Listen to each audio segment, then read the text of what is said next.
Ассаляму алейкум, с вами Ислам ТВ.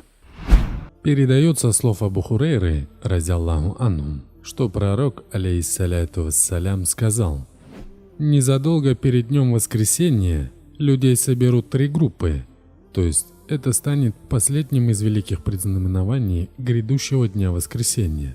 Далее. Первые окажутся желающие и боящиеся, то есть имеется в виду люди, надеющиеся попасть в рай и боящиеся наказания Аллаха. Далее. Во второй те, которые будут сидеть по двое, по трое, по четверо и по 10 человек на одном верблюде. Что же касается остальных, то их соберет огонь. То есть это означает, что огонь погонит к месту сбора. Далее.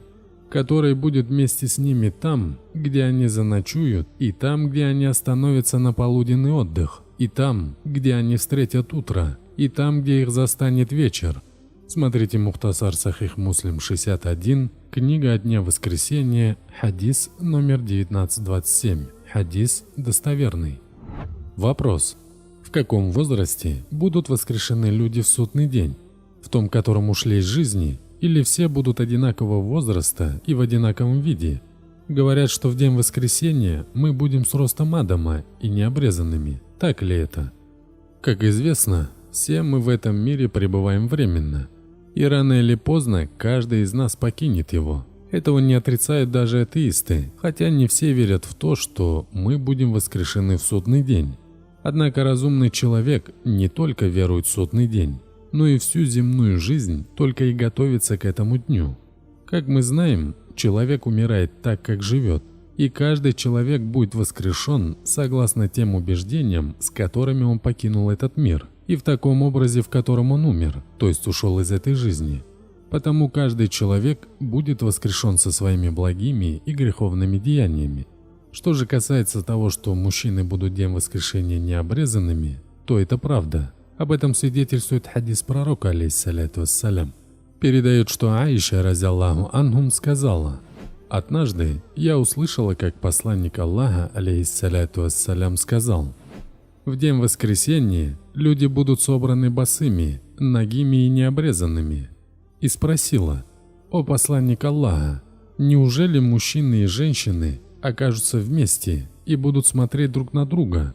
Он сказал: «О Аиша, им будет слишком тяжко, чтобы они смотрели друг на друга».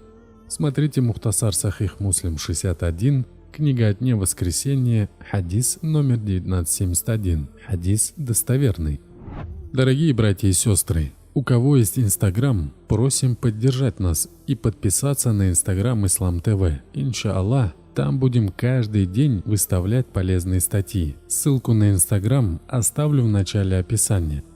Всевышний Аллах кого пожелает, того введет в рай по своей милости, и кого пожелает, введет в ад по своей справедливости.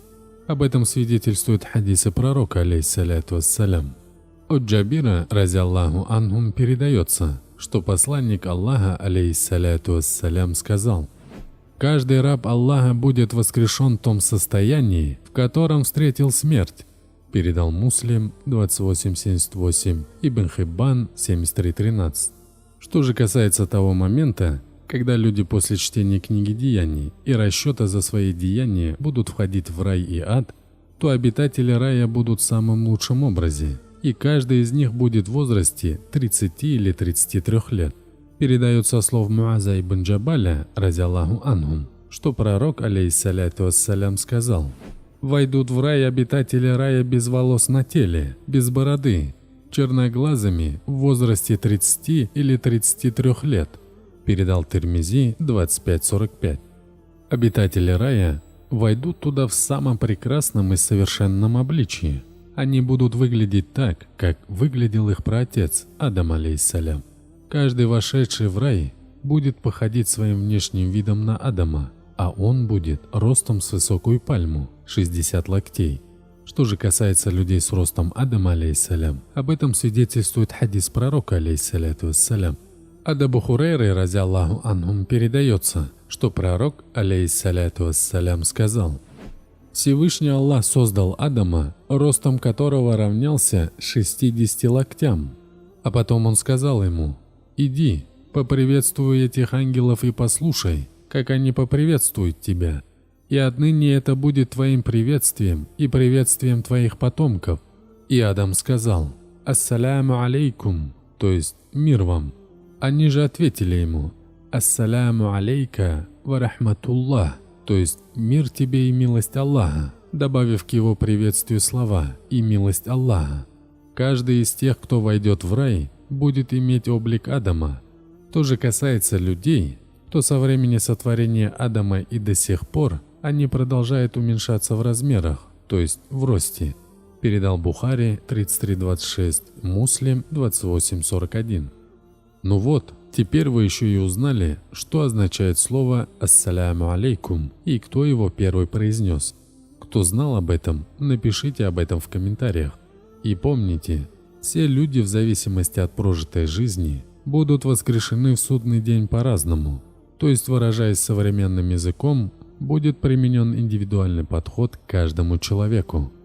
Моей обязанностью перед Всевышним было последовательно изложить вам мнение ученых исламского богословия по данному вопросу. Что же касается того, как вам поступить в практическом плане, в немалой степени решать вам самим. И то, что вы досмотрели это видео до конца, я очень вам благодарен. И если вы напишите об этом под этим видео, мне приятно об этом будет знать.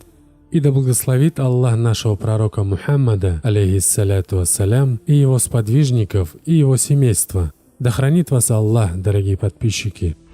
До новых встреч. Ассаляму алейкум ва рахматуллахи ва баракатуху.